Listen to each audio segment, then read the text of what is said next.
This is a live mic check. 1, 2, 3, 4, 5.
We're on the air. Good evening, everyone at home. This is Jim Fitzgerald, and welcome to the Town of Kennebunkport Maine Growth Planning Committee meeting. Tonight we'll be concentrating once again on our comprehensive planning session. I'd like to get started on our agenda with introductions. Start down here. Warner Gilliam. Jim Fitzgerald, Barbara Barwise. Janet Powell. Paul Hogan. and we have Liz Durfee and Tom Morgan. So welcome again. Glad to have you with us. First item on the agenda, second item on the agenda is to review the minutes from the February 25th, 2020 meeting. Any comments, changes or anything? Do I hear a motion to accept? I make a motion. Thank you, Barbara, for preparing them. Second? I second. Okay, all those in favor? Aye. Thanks, Barbara. Could you take a little bigger next time? Oh, it's okay. One page. All right, well, we'll hold on for Moving like along. 2 seconds and let the Real chairman. real chair take over. Who's the real chair? We just approved the minutes. Pick a Mr. Chair. tag, any tag.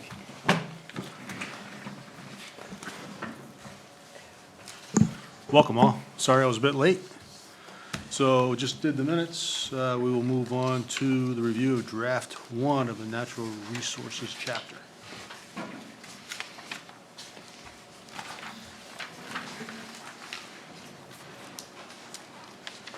Good evening, everyone. I'm going to walk you through the draft of Chapter 7, our Natural Resources chapter.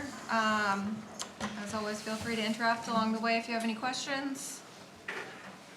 You'll notice there aren't any pictures. We will be adding photos in, but we wanted to include at least one photo of wildlife in this presentation, so there you have it. The sort of rough table of contents for this chapter includes an introduction where we introduce the concept of ecosystem services and the contents of the chapter, quick review of topography, watersheds, geology and aquifers, soils, then move on to habitats and species of concern, undeveloped blocks, natural resources co-occurrence map, and then resilient lands, conservation lands, the town forest, and areas and vistas of natural beauty. There's a short section on shade trees, and then a summary of threats to natural resources. And before I start with this chapter, I want to say that this is one chapter in particular that we really do feel like we need quite a bit of public input to really help identify what the priorities are for the town. So we'll definitely be adding quite a bit of content to this chapter to really reflect what's important to the community. This chapter really stands as an inventory right now. With that said, move on to the first introduction section, where, as I mentioned, we're introducing the topics in this chapter, and also introducing the concept of ecosystem services or benefits that the environment and natural communities provide for free to people, essentially. And there's 4 different types of ecosystem services that are commonly referenced, and those are provisioning services, regulating services, supporting services, and cultural services. And I've included a couple examples of those types of services in the bottom box there for folks that perhaps aren't familiar with that concept. I like including the term and the concept of ecosystem services in this chapter because it really helps connect back to communities and people and show why natural resources are very important, even if you don't love to go walk around in a forest. Does everyone feel comfortable with that amount of background information on ecosystem services? Do you think it needs to be expanded, or does that seem sufficient for the chapter? Yeah, I thought it was a great summary. Yeah, Yeah, okay. It can be a new term, so just want to make sure everyone's fully on board with that. Topography and steep slopes, this is the next section. You'll notice that some of the information that's in this chapter is also included to a certain extent in the existing land use chapter. And a lot of the data that is in this chapter is the data from the state, and I will go back and make sure that we have all the same data in both chapters, because we did find some more current data that the state had provided that we may not have pulled from the online GIS data source. So this map shows areas with steep slopes that are greater than 25% and the USGS topographic map. Sorry. And I guess I can say that, as I'm sure you're all aware, the highest area in town is in the sort of northwestern side of town, and coastal area is the lowest area. Surprise. Surprise. Watersheds are the next section covered. A watershed is simply the area of land that drains into a stream, lake, or river. There are also coastal watersheds that don't necessarily drain right into a river. They're called coastal watersheds because those are located on the coast. And often portions of that watershed may drain through small streams right into the ocean.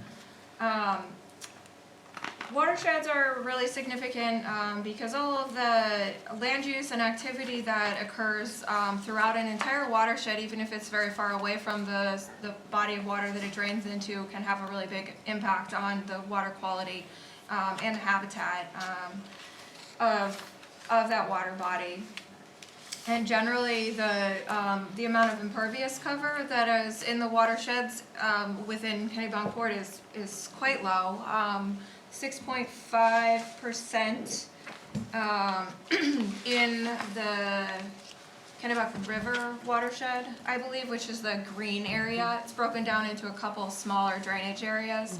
And generally, the rule of thumb is that sticking to less than 10% of impervious surfaces within a watershed is best for the quality of that water body. So it's great that the land within Kennebunkport is well under that. Does that include every kind of structure, every dwelling, every hotel, every parking lot?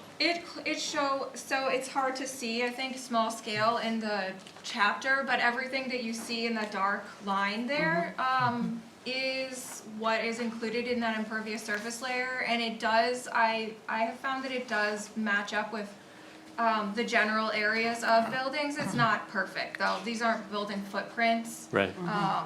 But I think it's a pretty good approximation of impervious cover, and it's based on the data that we have from the state. I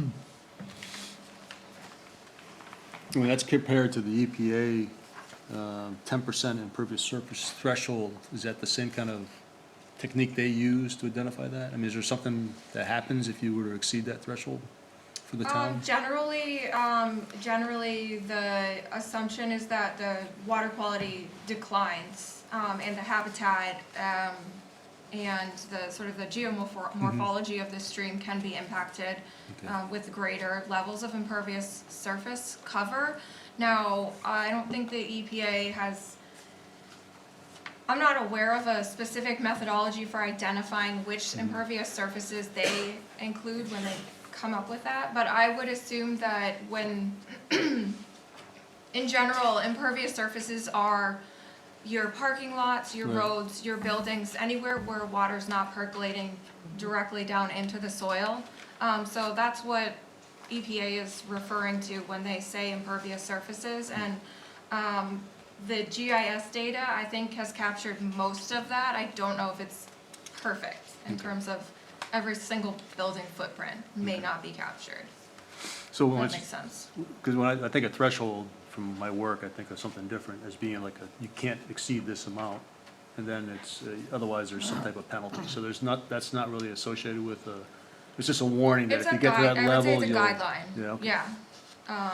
It's a general guideline to stick below 10% And impervious. Okay, And throughout the whole watershed. then you shouldn't have as negative an impact on your Yeah. watershed. I got you.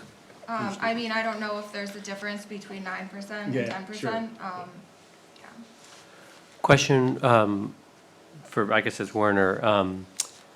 You know, the whole driveway surface substance that changed a while back, they allowed the building blocks that were filled, I don't know what they're called, paving blocks, but they were empty and water could go through them theoretically. And then when that changed, I guess at the state level, lots of, you know, our neighborhoods got paved over, you know, rather promptly. They didn't count them as impervious, and then all of a sudden it didn't matter. And I'm wondering whether, given, you know, like that all of Goose Rocks is in the floodplain, does the town have any flexibility, or it's just driven by the state? So, we had approached the state about, what kind of incentives could we provide for property owners to consider alternatives as it related to, their driveways specifically. Right. For pervious coverage or impervious coverage. And so for a couple of years, that was the methodology, was that, they allowed communities to, work with the definition of vegetated versus non-vegetated for driveway coverage. So if you used a product, that had a certain amount of vegetated area, you could discount that actual number, but you couldn't discount it more than 50%. So even if you had a product that you came in with that was more than 50%, in terms of vegetated or pervious, you couldn't give anybody credit beyond that.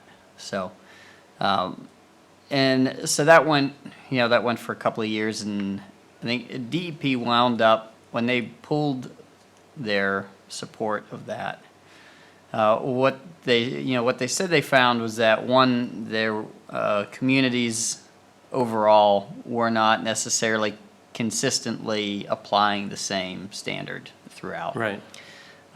And second, they noted that installs and maintenance varied throughout. Some had really good installs, for these products, and some had not so good installs, and also depended on how well the property owner maintained, these types of driveways, especially the vegetated ones. Some took a real proactive position in terms of keeping them well maintained and kept vegetated, and others didn't. So at that point, DEP essentially came back and said, well, it was a good experiment to try, but it didn't work, and so they then rescinded, the ability to be able to give folks credit for using alternatives. I will say that I think most of us deal with this, think that, it's a bit of a shame, that was taken away. Because there were certainly other alternative products out there that property owners could identify, then they could use, that would have a real benefit to the watershed. But short of mandating that somebody use that type of, those types of products, which has a certain cost element associated with it, giving them some kind of a benefit was, we had a fair amount of, fair number of folks who took advantage of, of that, and I think made a good faith effort. So, ultimately, I'd like to see the state come back with some type of support for using alternative products for driveway coverage, but that has to come through a process through shoreline zoning in order. So there's no flexibility, in other words? Not really. Not that I've seen. It's a catch-22. We can. What we also were seeing is that we allowed folks to reduce to to reduce the size of their driveways, you know, in the sense that we let them put strips in. Right. But the reality of it is that people couldn't hit them. They did a poor job of driving on them, and so they, you know, folks were off their driveways back and forth, and so what we noticed is that we were seeing more erosion issues than anything else. So, I said, well, that didn't work, so. But yeah, so that's the story behind the driveway coverage piece, so. I think, you know, for the most part, a lot of the alternatives that we're seeing are good products, you know, that have a higher level of permeability than just straight hot top. But you wouldn't necessarily be able to tell that just by looking at it. Just to jump back quickly to your original question, because I might not have fully understood it. The 6.5% is based off of the GIS data, which may not capture everything perfectly, because it's based on aerial imagery, and it's not based on building footprints. And if you had like pervious pavers, that might register as impervious. So it's, you know, it's an estimate. Got it. Yeah. We do, yeah. And as far as, I mean, just driving by or walking by, you usually can't tell. Yeah. It's come a long way. The grass block thing was a nightmare. It never worked. Yeah. Plus, people were pounding more and more fertilizer and water to it to keep it alive. So how exactly is this a green product when you're Right. over fertilizing and over watering, trying to keep it alive? Doesn't kind of defeats the purpose. Yeah, right. All right, next up we have, and that's something, I made a couple notes just to talk about potential, you know, future regulatory changes that the town might consider. We might get some public input on related to impervious surfaces. Next up is our subsurface map, geology and aquifers. Realizing the aquifer layer doesn't show up very well in this map here, so I'll modify the colors a little bit more so that it's a little bit more clear. There's a hashed area on the northern side of town that shows the location of the aquifers, which are areas where groundwater can support a higher yield for a well. I included sort of a history of geology from the county soil survey that I thought was kind of interesting in here, and just really makes you realize how much happened before we got here. And then just showed the superficial geology and the aquifers in the map.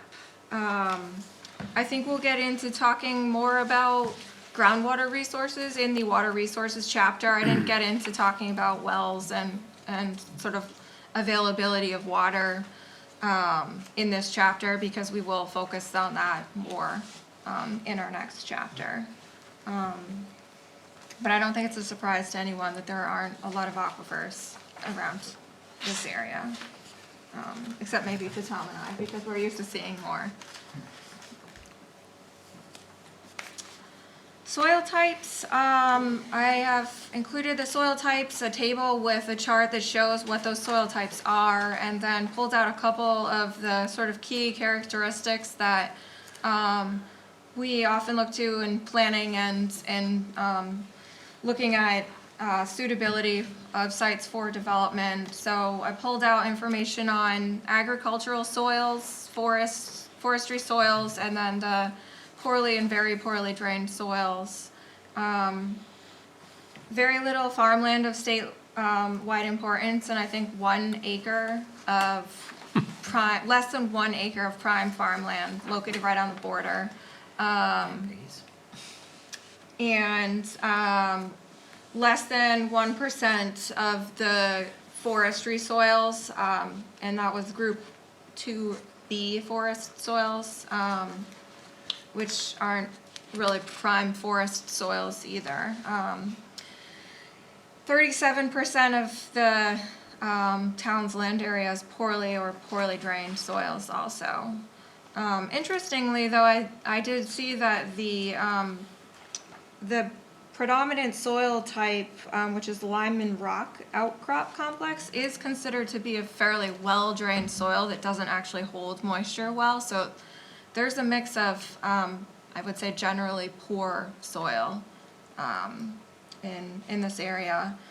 And I have a couple items that I included some sort of fill in the blanks on related to farming. I included a section on agriculture and the agricultural soils section of this chapter. Starts on page 9. And I'm curious if any of you are aware of a good source for, or if you're aware of how many farms might be located in Kennebunkport. I would say commercial. Are there Well, any? there's the Adams family, There's a Wayne berry Adams Tree Farm. farm. Well, He that's not, considers, doesn't. tree consider- farm is a different, Okay. top is a different. Yeah, tree farm I would say would be in, I could add that to the forestry or Okay. forest Right. soils. They should be noted in the land use tables and Hathaway Black sheep, Rock. the assessing Hathaway sheep data. farm. A farm would be? That's Yeah. true. Okay. I will Livestock. check that. Right. Yeah, Barbara recalled one. Hathaway sheep farm. Okay.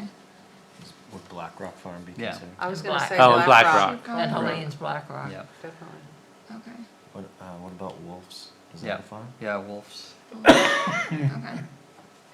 Is there a berry farm? No, No. There's not a In berry name farm. only. Oh, and It's- Bryant it's- Farm, Right. 4 Bigger acres, She's thinking 4 about- acres. That's we've probably got- the only good soil in town. yeah, I mean, we've got a number of, we've got a number of farms that probably don't, trip up the acreage number to Yeah. show up in the farmland classification. Of the, like the current use That's right. classification? Right. Yeah. Yep. Um, Because there's a fair number of smaller ones that probably don't trip the 10-acre threshold. And Yeah. they'd have to apply for the tax. Right. For the tax status to show up in that. and that's how it shows up in the I'm assessing. thinking, Okay, I'll double so- check that. Could you guys run those farm names by me one more time? Sure. Yep. 4 acre, which is a Bryant family farm, right at the very eastern end of town, probably where that good soil is. And Black Rock, which grows, and the sheep farm, which doesn't grow vegetables, Yep, you got- doesn't sell vegetables, they just have Then there's a sheep. wolf. And Wolf's farm. Well, yeah. I don't think they grow anything anymore. Uh, They rarely sell. There might be a couple don't we herbs. have a- Flowers and stuff. They used to sell. What Yeah. about the Hop Farm? Yeah, there's those llamas were too, selling right? meat Isn't and there a llama lobster. farm? Well, he's a lobster Yeah. man, yeah. Right across from, The son. yeah, from the And the hops farm. Oh, yeah. that's right by Yeah. Goose Rocks too, Tom. Wolf's Farm, but I don't know that I they, don't Yeah. know they do anything now. Yep. I would doubt they sell $500 a year. We the sold hot our farm farmland. It's Yes. ag. Yeah, to a I mean, rubber. it's, it's an orchard and ag, so. Okay. I will check out the assessing GIS data. Sorry, I didn't think about that. And we have a list of these farms that we could add in. For 2012, I've got one question just on the soil type piece. So Yeah. I'm looking at the, Which page, Werner? so when I look at the geology, the superficial geology, yeah, it just notes bedrock. And then, but yet when I look at the soil types, maybe I'm just missing it, but like, we've got this extremely large amount of, in the lime and rock outcrop complex acreage. But yet when I look at the map under bedrock, I don't see a whole lot, and so I don't know if that's just the way the layers are stacked. I would have expected to see more bedrock on on that map. that map. I will double check. When you go out there, Werner, you see a lot of ledge when you're walking around? Is there? You can. Ledge? Yeah. Oh, yeah. Oh, yeah, it There's more sticks that- right out. There's more that Yeah. you don't see than there is Right. that you see. Yeah. There is, Yeah, I mean, if this is like exposed bedrock, then that's one thing, but I mean, you know, I mean, the typical line that I give folks when they ask about soils in town, I said, we have two soil types left for development. We've got rock and we have swamp.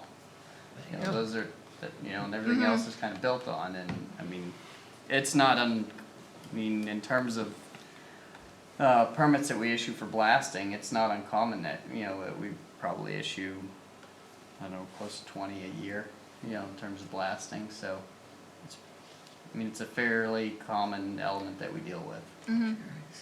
I will double check that. Okay.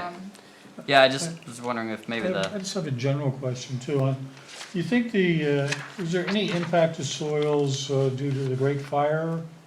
There's a lot of talk, ever since I've been here, is the reason the trees aren't growing is that the soil was scorched so deep that the roots were never given a chance to ever come back. So I was just curious whether that's a folklore or Question. a reality. Well, if you go through the trust education walk behind the center, it specifically talks about that, and it points out what came back first after the fire, what came back second. Now the pines are coming back, you know, the oaks were first, so, and now you have, you know, however many years later, you know, big trees. In our neighborhood, all the trees coppice, the roots stayed, and instead of having one trunk, they went to like 5 or 8 trunks, and so you have these, they don't belong here, but that's why they're there, they're all coppiced. Oh, okay. Used to be able to stand on the beach, Yeah. look back, and you could see the trees. Oh, where You the could fire, see- Yeah, you could tell exactly where the fire fire had come, stopped. right. Oh, wow. Yeah, I wouldn't think that it would still be impacting the, the vegetation growth here, but I don't think I can say for certain on that. Because we do have a lot of small trees, comparatively speaking, I think. Well, a lot of the soils are really shallow, so That's another thing. yeah, that may be a factor. But if you drive along if you drive out the turnpike and go 5 miles away, all of a sudden you see big tall pines. Yeah, big tall pines. Which are not, you know, dominant around here at all, Right. which I assume were. Tall pines in the area where the fire was or where it wasn't? Where it wasn't, where the fire hit, the pines are just coming in now, Yeah. a generation, 2 generations later. What walk was that you went on, Paul?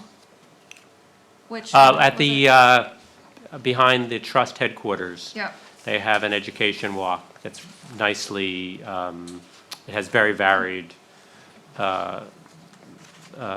surfaces and water and marsh, Yeah. but it describes the fire Oh, cool.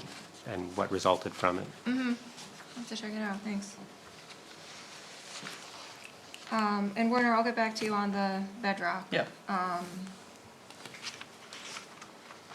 Yeah, it was just one of those surprises to see, you know, just knowing how much ledge that we have, that I didn't, you know, that there didn't seem to be more of it that showed up, so. Yeah, I'll have to look at, specifically there's a couple different layers on that map, so you can see the brown areas show the like outcrops. Right, yeah. But I don't see a lot of purple, so, I'll Okay. double check on the methodology for that data.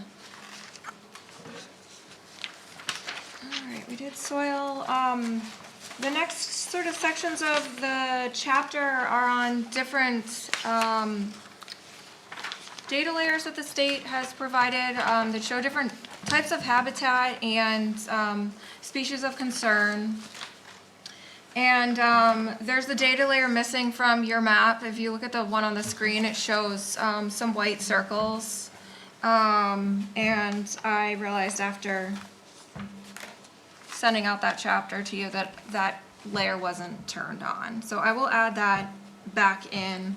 But those are areas where the species of conservation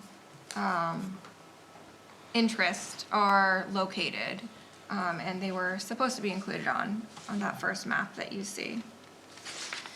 So this map shows the habitats that are identified in the state Wildlife Action Plan.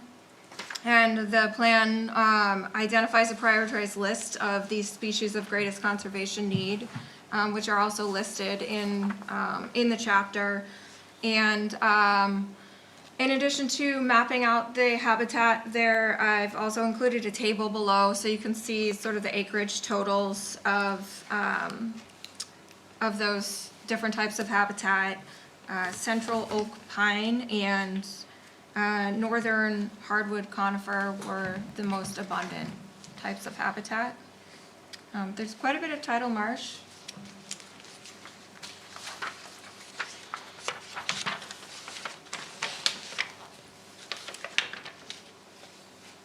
The next map that you'll see is the focus areas that are identified in the beginning with habitat report that the Maine Department of Inland Fisheries and Wildlife produces.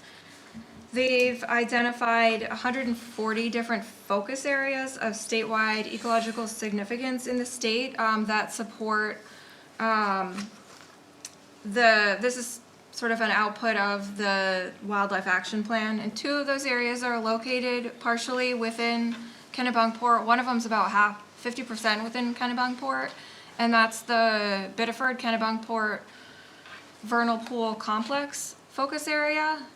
Those are outlined in the yellow kind of bold line on in the figure, and then there's a small area of Wells and Agunquit Marsh focus area which extends down the coast quite a bit. So the beginning with habitat focus areas are defined as landscape scale areas that contain exceptionally rich concentration of at-risk species and natural communities and high quality natural communities, significant wildlife habitats, and their intersection with large blocks of undeveloped habitat. And I've included that undeveloped habitat on a separate layer. All of these habitat and species related data and maps are going to be important when we're looking at what habitats and species are of greatest interest and sort of conservation or protection value to the community, as well as when we get to the point of looking at where the town may be promoting or discouraging growth in the future. We'll be looking at where these different types of sort of more valuable habitats and species of concern coincide with areas that may or may not be considered for development. So it'll help sort of refine where development shouldn't occur based on where some of these more valuable habitat areas are. I separated out some of the habitat data so that it was a little bit more visible on the map. So this map on the screen shows the high value plant and wildlife habitats. That's on page 20 of your report. And that contains some of the information that is included in the table 7.4 on page 15, which is the rare species and rare and exemplary natural communities that the state has identified. That's shown in sort of the light yellow, yellowish orange hashing, as well as the essential habitats, which are described more on page 19. So there's the deer wintering areas, there's vernal pools, and then a variety of different bird habitat and nesting areas.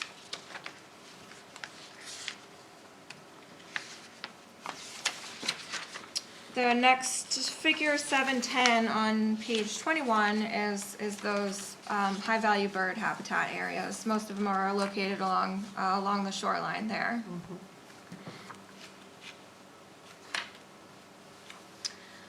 I mentioned the undeveloped blocks. These are large areas that aren't bisected by a road or development.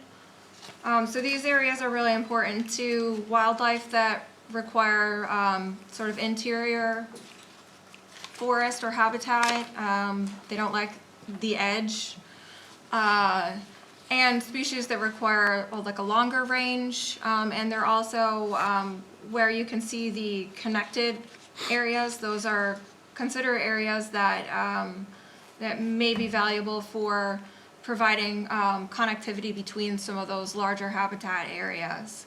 And I've put your conservation land layer on top of that so you can see in the darker green hashed area how your conservation land coincides with the undeveloped land blocks. Does the conservation land include the trust as well as the town, or it's? It's all of the land that I have obtained from the state, and I still haven't been able to double check that with the conservation trust land, but I assume that it includes most, if not all of, the conservation land. I think that I included a table on page 29.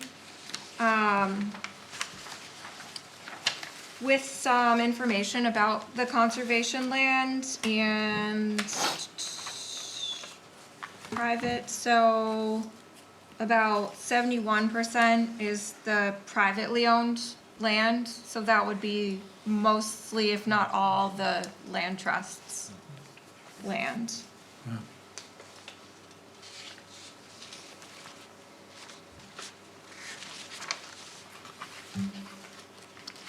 We're going to go into more detail on the water resources in that chapter, but I did want to mention the sort of aquatic habitat in this chapter too.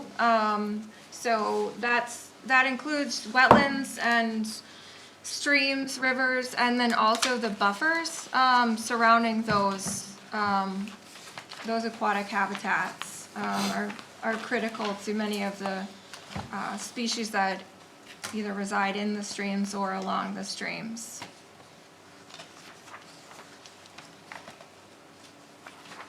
I think I included the percentage of wetlands in here, but as you know, quite a few wetlands in town.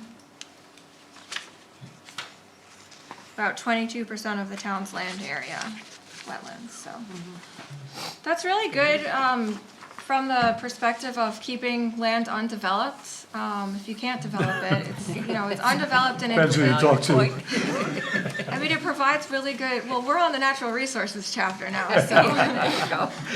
It provides really good habitat, and wetlands provide a lot of water filtration and water storage benefits, so they really are an important part of the landscape. So, yes, they're not great for development, but they provide a really critical role to the community.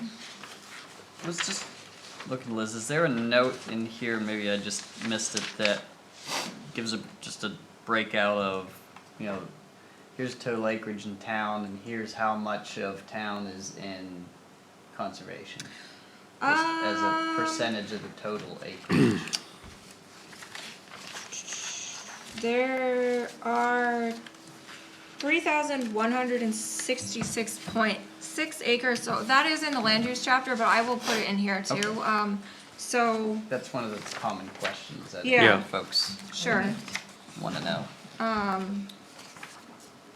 What was that question again? So, total acreage of town, how much of it is in conservation? Oh, Just got it, yep. The total acreage is around 13,000. square, 13,000 acres, and so, well, I'm not gonna try to do that math right now, but I will add that number in. Does that include privately owned land that is undeveloped but in tree farm? Not necessarily, no, it might if that land, that land is not likely conserved, so probably no. This is land that is, either like permanently protected, or it has an easement, or it's municipally owned land that's already developed, and it's not necessarily land that someone with, someone that could qualify for the, like the forest, it's not forest open space, the forest land, current use tax credit, that would be different. We could put, that data is, the current use data is in the assessing data though, so we could include a map of lands that do fall within that There's a category. good amount of land and tree farm, right? Well, Well, you yeah, have the- that's always a tricky question, you know. I mean, the current use programs are good to see, you know, but what's tricky with those is, and the reason why I say that is like, one shouldn't look at those and just say, oh, these are always protected because they're in tree growth, you know, because tree growth is a tax program that folks Can change tomorrow. go into, and they can come out of it as well if they pay a penalty. Yeah. So, So, I mean, if you want, we could include that in the section maybe on forest soils, where we've included agriculture sort of in the farmland soils section. yeah. So we could include that as like a snapshot in time of where there are lands that are participating in that program now. Yeah, I mean, in which- terms of acreage, I think we've A got lot more in- acres, Yeah, we've got more in, tree growth than we do for sure. in farmland, as far as the tax program.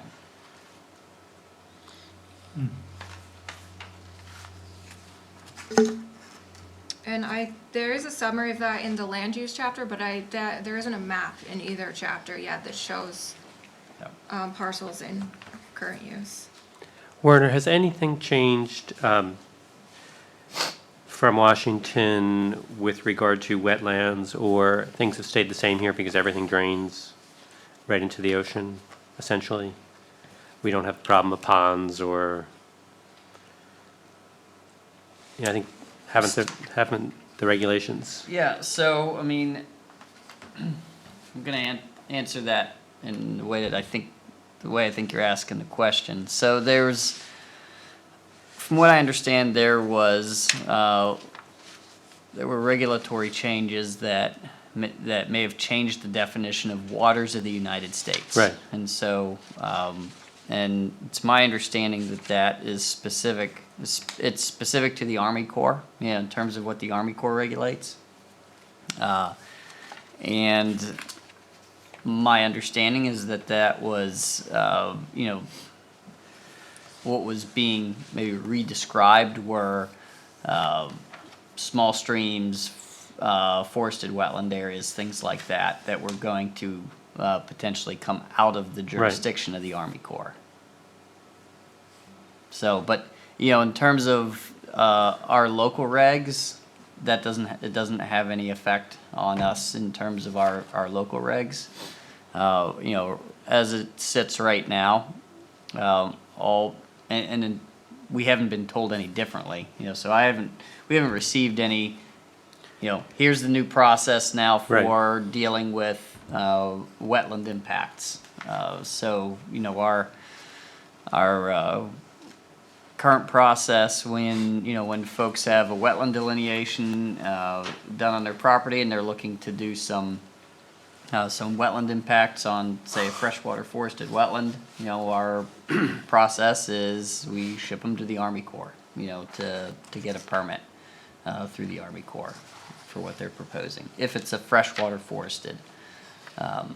State has a little bit of a different take on what they regulate. A lot of folks know that whole 4,300 square foot exemption in terms of wetland fill before you have to get a state permit, but it doesn't exempt you from dealing with the Army Corps. Got it. So, Thank you. yep.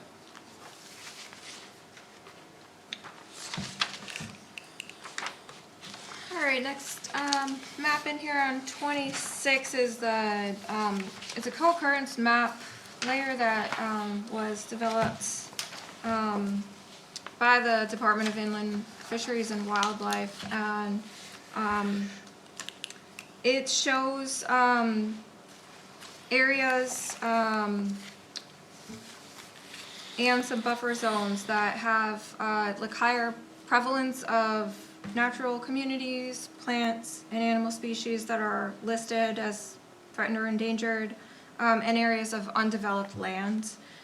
And the darker areas show a higher level of co-occurrence than the lighter areas. So you can see along the coast and then sort of towards the northern corner of town are the areas with a higher co-occurrence of these important communities and species of interest. And so presumably these are areas that are, from a conservation habitat perspective, more valuable to protect.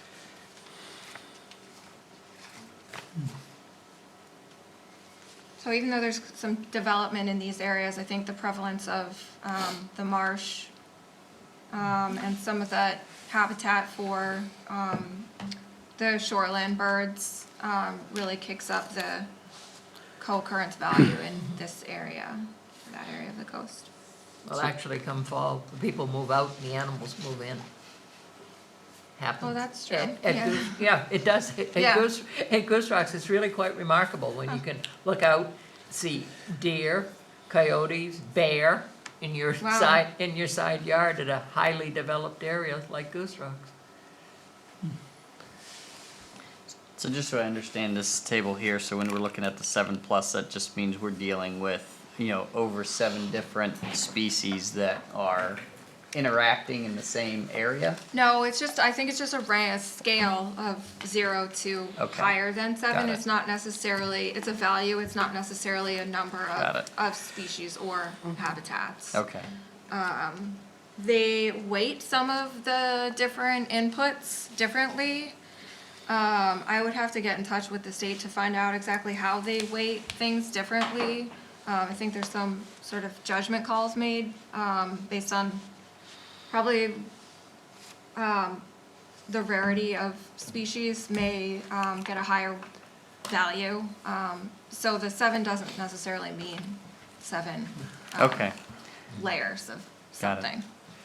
Yeah. That might be helpful to understand a little bit better. That Okay. that's just a kind of a priority ranking. Yeah, I don't know. Yeah, I mean, I guess I would consider it sort of a way to prioritize, sort of, but you really have to look at what else is in the picture when you're prioritizing. But I'll put a couple sentences in explaining what that means, that it doesn't mean just, 7 important species. It's interesting that top corner up there, in the old Proctor Road area. Yeah. You've got the swath of the old roadbed that is carved out. That's the very top That- piece up there, right, that yep. stripe? Yeah. That stripe up Huh. and through there, I mean, it's an old roadbed that was abandoned in, I'm gonna say in the 40s. There was a section of road that was in town that you couldn't, it was the old, you can't get there from here.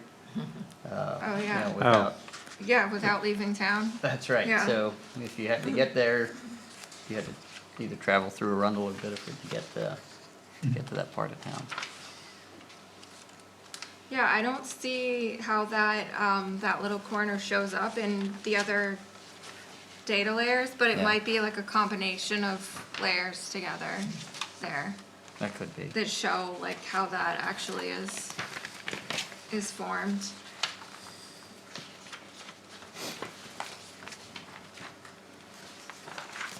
The next map and section that I want to touch on briefly is some data that the Nature Conservancy has compiled nationally looking at resilient lands and specifically looking at a landscape's resiliency to climate change.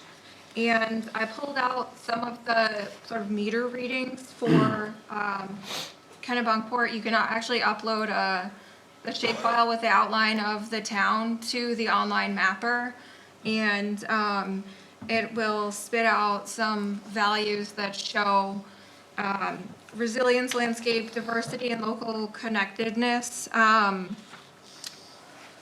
within, as compared to other sites within the same geophysical setting or sort of general region.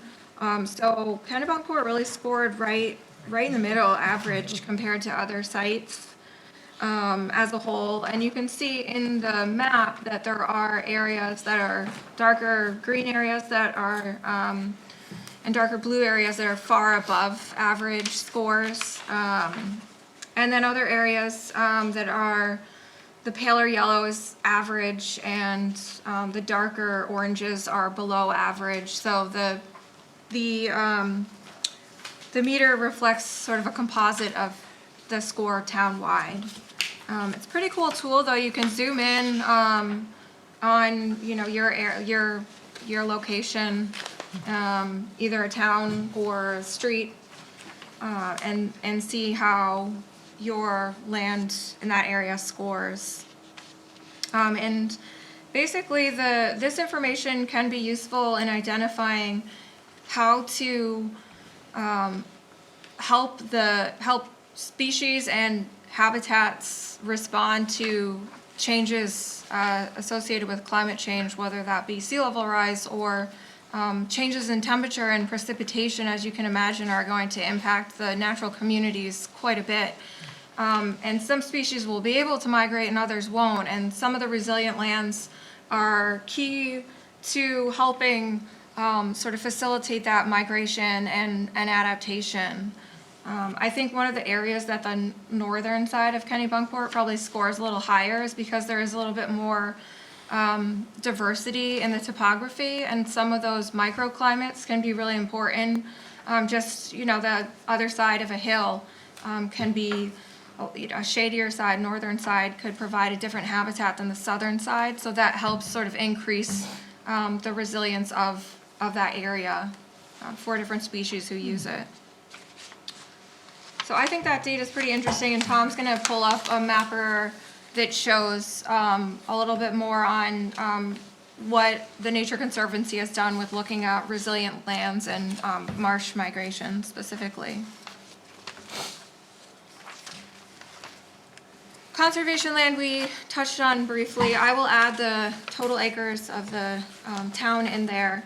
The map on page 30 highlights what I believe is considered town forest based on the GIS data that I have. Please correct me if you see something out of line there.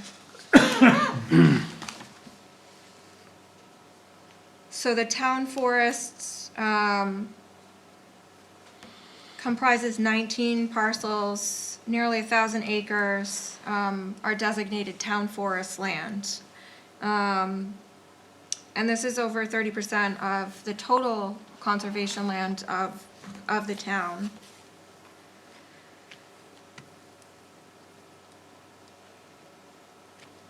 There are a couple questions that I included on the slide here, just to help us get a better idea of what questions we may include when we do some more outreach on this topic.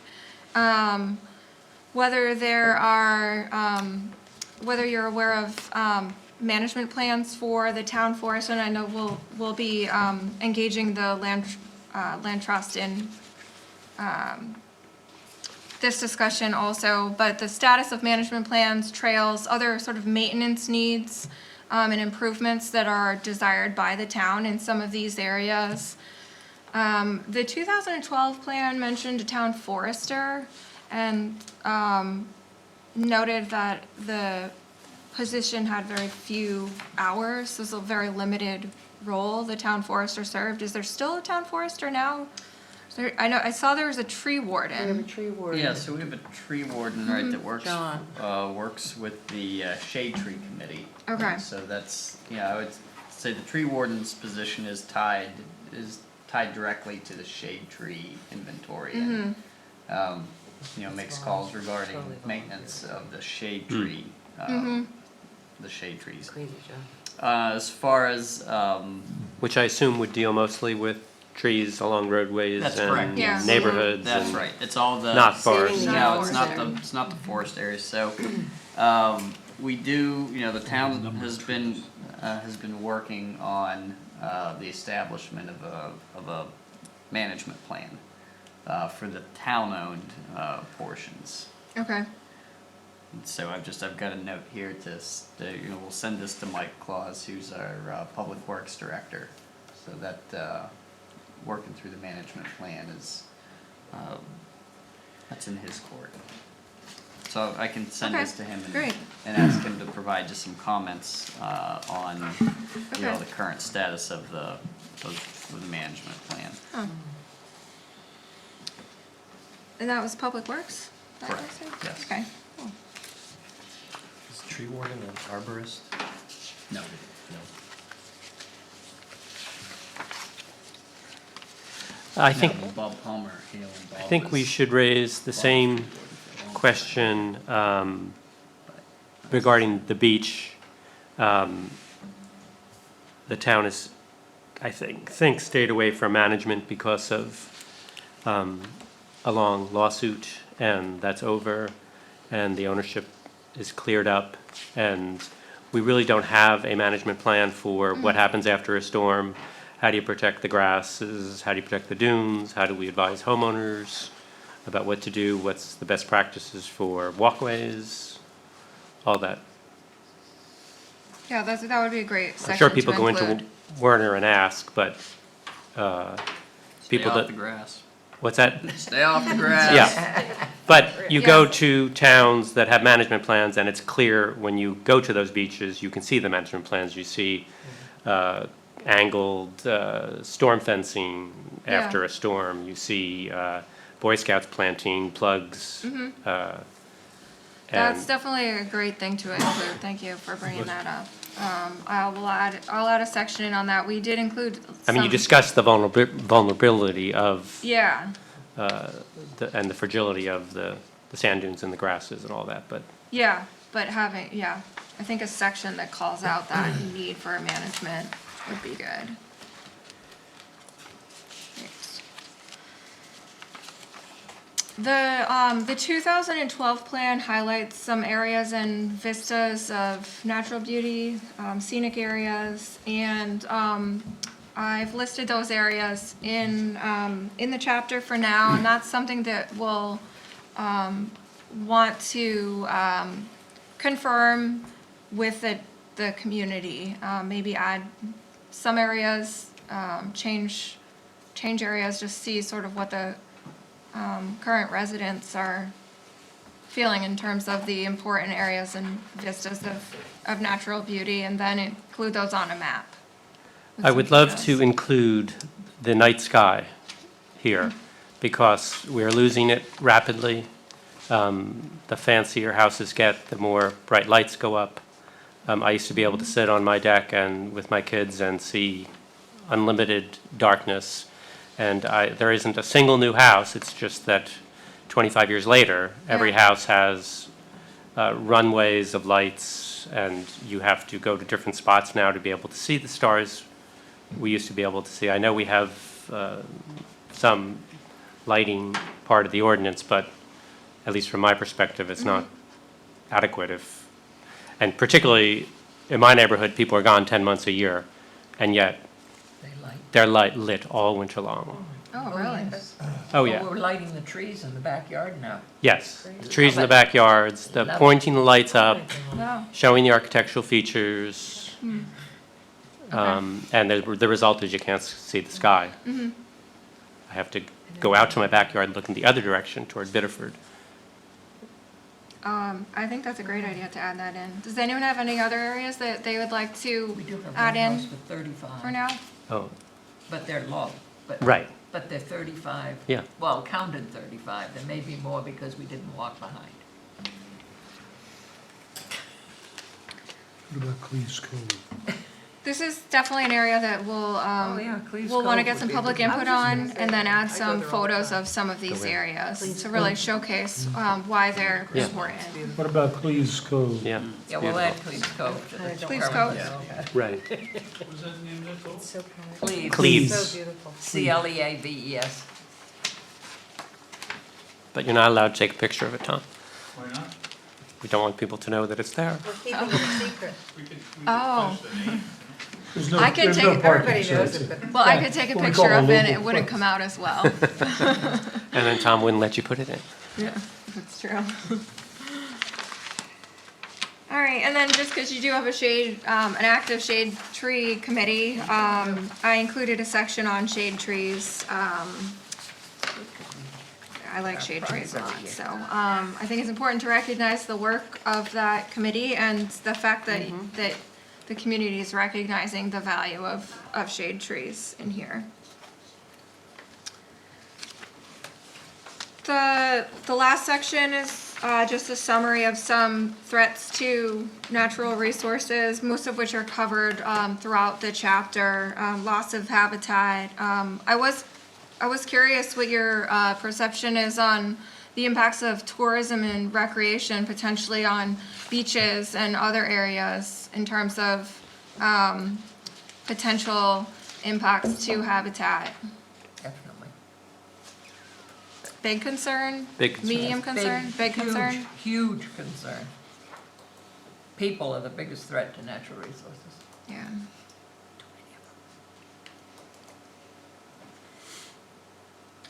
There's some information on sea level rise in here and stormwater runoff, which is touched on in the watershed section. So just a sort of a brief overview of some of those threats. And it's likely we'll identify more as we hone in on what the sort of key values are of the community with respect to natural resources. We can provide some more content on sort of specific habitats and specific threats to those areas. I think the trust has done some work. They have an education department. They've done some work with children, with like the beaches and with school children in terms of this. So it might be interesting to talk to them and get the scope of what they're doing. And also the in connection with the plover protection at the beach, there's an educator who tries to help that effort.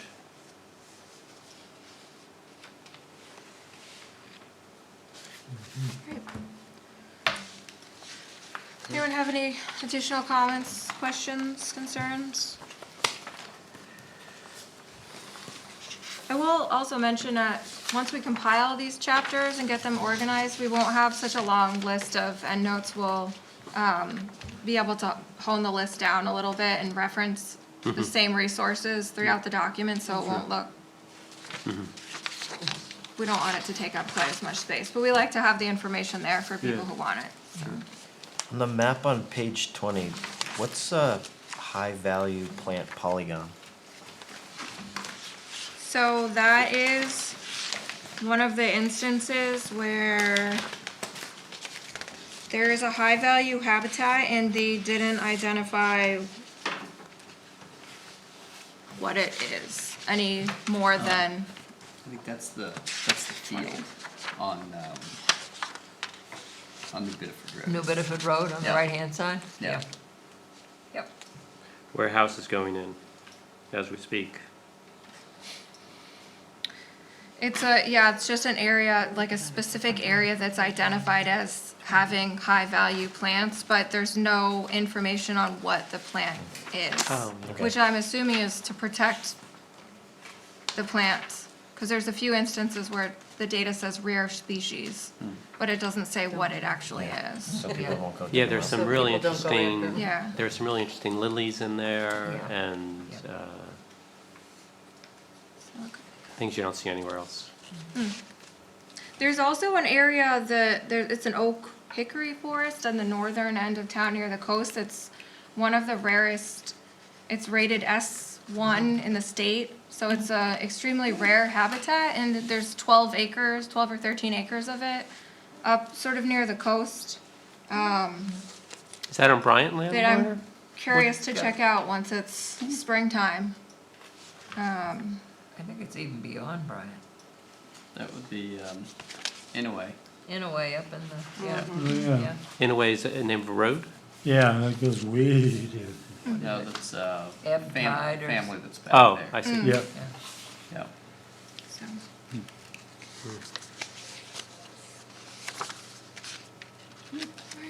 Thanks, everyone.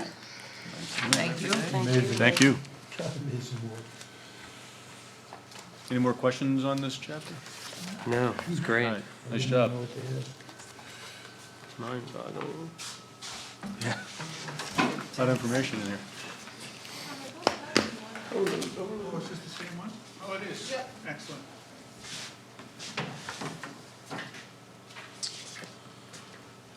So next we'll go to the Nature Conservancies. Yes, yes. Coastal Resilience Tools. Yeah, I just discovered it a month ago, and I thought it was pretty cool, so I'd like to share it with you all. Yeah, it did look good. And there's actually a few different features, but one we'd like to start with tonight is the Future Habitat Explorer. And remember Liz mentioned the salt marsh. What I'd like to Just turn the lights on, is that all right? is in this tool from the Nature Conservancy, they and I haven't seen anybody doing it in quite such a clever way, is they're talking about salt marsh migration. They're trying to kind of exploring the possibilities. So we're going to focus in here on, are we in Kennebunkport? Yeah, we are. Okay. We've got to go in a little closer, get a better background here, so you get a better idea where we are. So I was playing around down here at the south end of Goose Rocks. Now, is everybody? I'm sure you're all familiar with, the importance of salt marshes and why they're very high value in terms of ecology. But what we'd like to subject I'd like to introduce tonight is what happens in the future when the sea rises.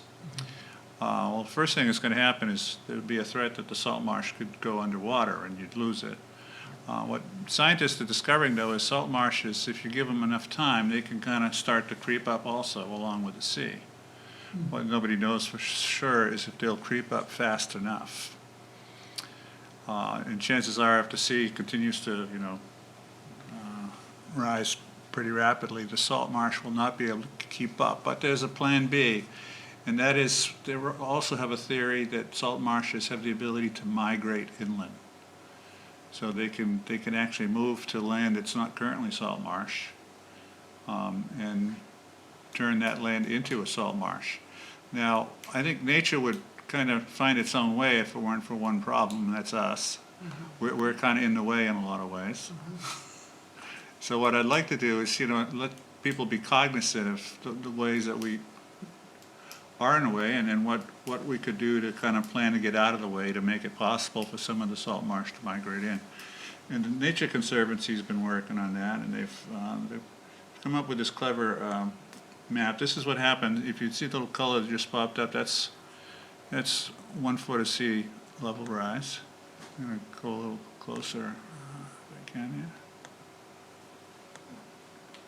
Yeah. Yeah, I'm there we go. I'm accustomed to working on a Apple machine. See that little aqua there? That's what happens after 1 foot of sea level rise.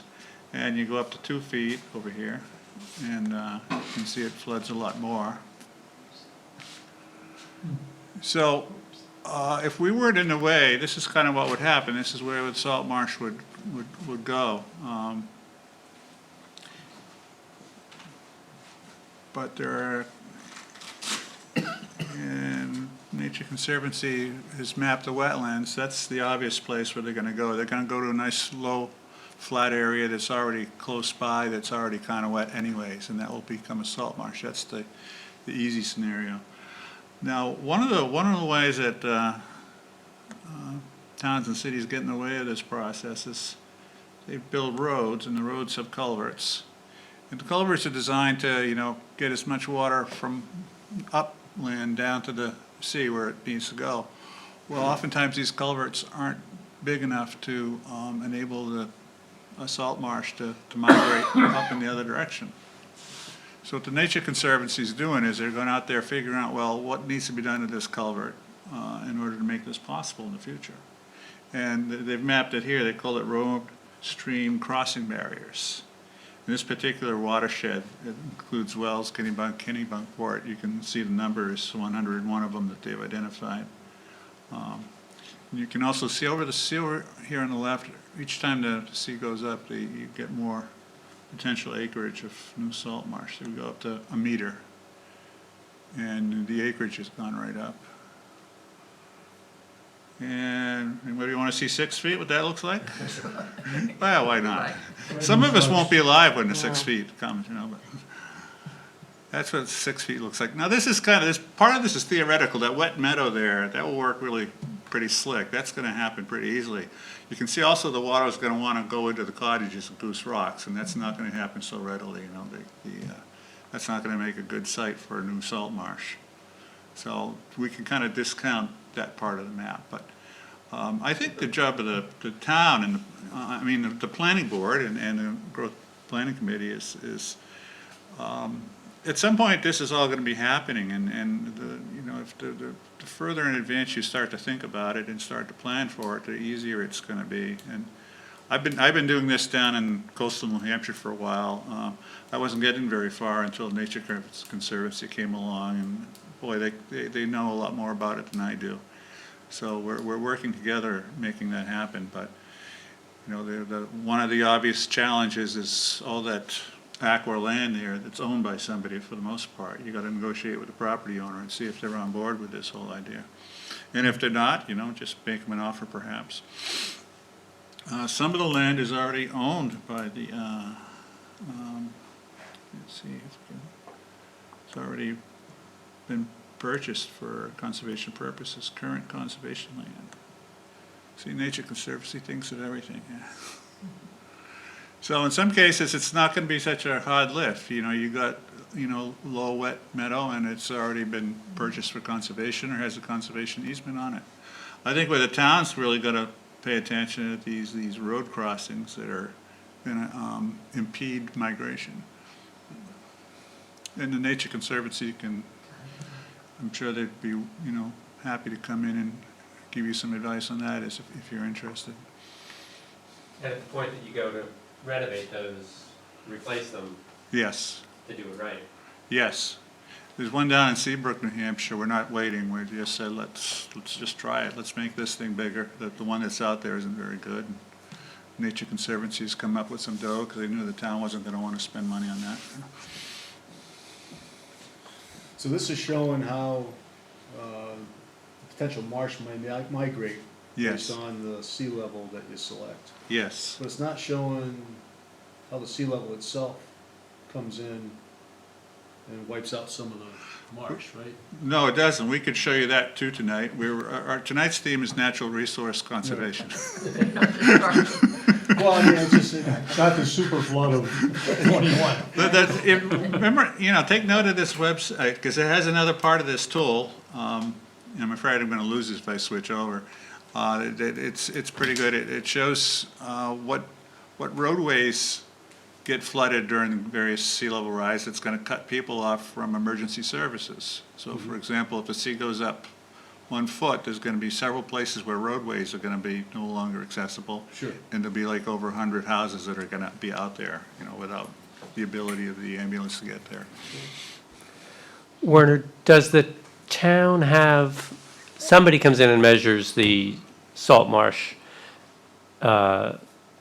you see them out there and you see the state car off of Dyke Road.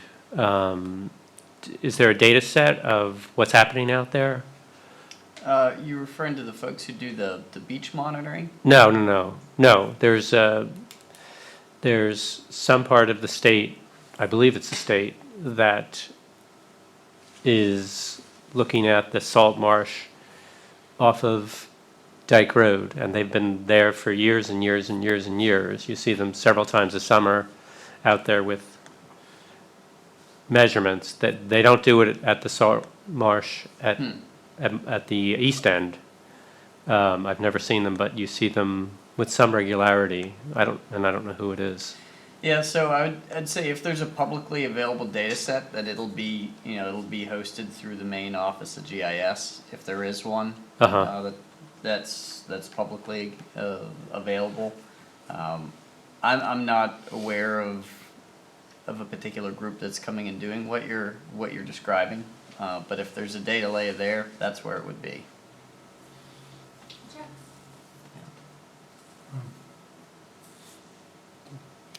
So there's some food for thought. So much on your plate, you know?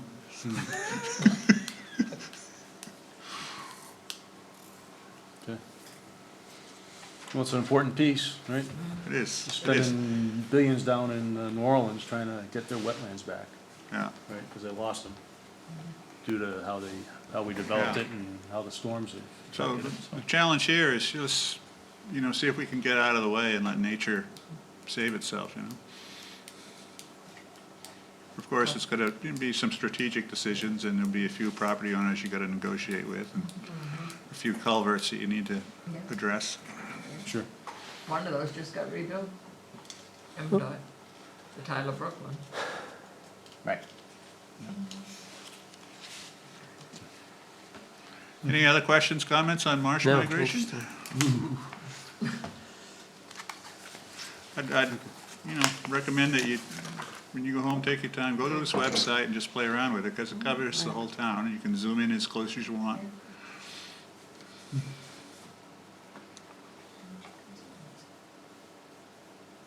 I did try to see if we went to other areas, look down to where my folks live in Connecticut, see if there was anything, there was no information there. Hence probably the title, right, the main folks. Interesting. Yeah, I mean, NOAA has a good, if you look at NOAA's Yeah. website, they've got a good data set, there for, you know, for the sea level rise projections there that you can look at. You know, you can play with the Right. 10-foot scenario, on their map view. You know, we've gotten some questions about that, and what's tricky is trying to answer some of the questions as far as like economic value. You know, like what happens in terms of home values and things like that. And unfortunately, we don't have a footprint, building footprint layer. Right. Which is really what you need to pick up the value of the buildings. In order to, because just crossing a property line or touching a property line doesn't really doesn't give you the full, Right. or I should say, not 100% accurate picture. The Union of Concerned Scientists has been doing some work on that, Werner, Yeah. the last few years, yeah. They might be a good place to check. Well, if they want to pay for my building layers, I'm all for it. I have not seen what they've done in this part of the world, but Yep. they've been trying to capture it for the entire United States.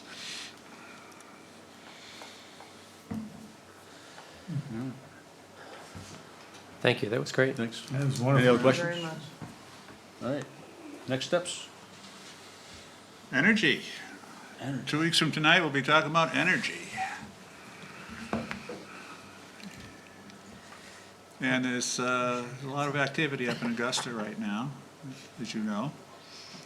The state's very ambitious.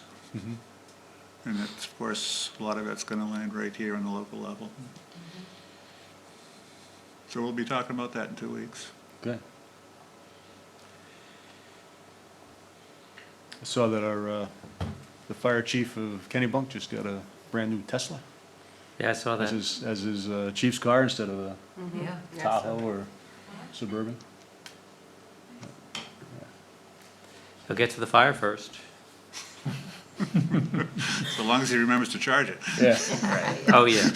Yeah. And I don't know what exactly you have planned as far as on the energy chapter piece of it, but is there any GIS data available that's out there as far as like helping folks figure out solar locations? I haven't looked in this area, but I will look for that. I haven't seen any GIS, but that's a conversation we're gonna be having, because, Yeah. there's, you gotta be careful where you site solar.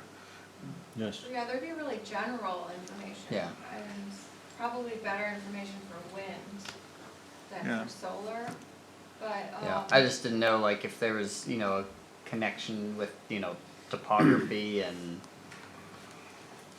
you know, and all that, but. No, they're not too fussy with topography, but, you know, as, you know, we saw natural resources tonight, there's certain parts of town you don't want to put a solar farm. You know, there's something else going on there that's also very important. Right, Yeah.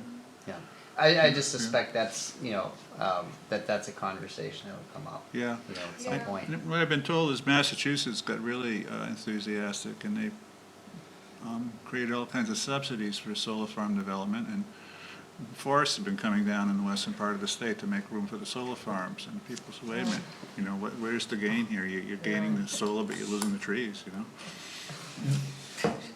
Well, we, Yeah. sorry. I was gonna say what we could include, and may already be in the draft, is some of the, sort of the basic information or guidelines that the solar installers do ask for when looking at site suitability. But it would sort of have, like a property owner would have to kind of apply that to their own individual property. Yeah. I think okay. if we find GIS data, which I will look for that, it would be pretty broad. Like, Okay. you know, Kennebunkport probably wouldn't have too many different variations in solar potential. Yeah, I just didn't know if there was some kind of a matrix, you know, that, kind of spells that out. I've not seen one. Okay. Yeah. But certainly the town should, you know, review the zoning ordinance to see how that would impact the solar proposal.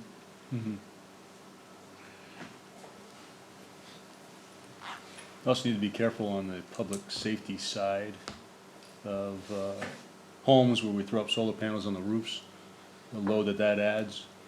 And if you get into a structural firefighting situation, it becomes much more deadly for those who are going in because they no longer can support that because of, so. And also, if you needed to cut power, it's always producing power, so. Those are the kind of things that we would have to look at, how we Yeah. would manage that along with the benefits they provide.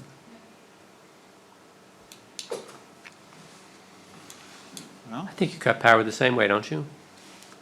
You go out to the, Not necessarily, because Yeah, it's, sometimes it's weird the way it's set yeah, up. it's not as clean. It's the same with the same issue, and it's not really this topic, but the cars that have battery power Right. packs and how those are managed in the situation. Okay. okay. We'll be back in 2 weeks. Excellent. Great, thank you. thanks. Thank you very much. Appreciate it. Good job. All right, any other business we need to discuss? Oh, right. Hearing none, Werner? I'm good. Okay. Thank you. I make a motion that we adjourn. Well, let's do our next minutes yet. Next minutes? I mean, next meeting. Next meeting, 2 weeks? Yes. That's good for the everybody? 24th. 24th, 7 o'clock. All right, That's good. Al? sounds good. Okay. All right, now you go it. I don't hear any new items coming up for discussion, so So I'll take a motion I'll to, take a motion to adjourn. is there a second? Second. All right, all in favor? Aye. Okay, we're adjourned. Thank you all. Hearing none, we have to stay there.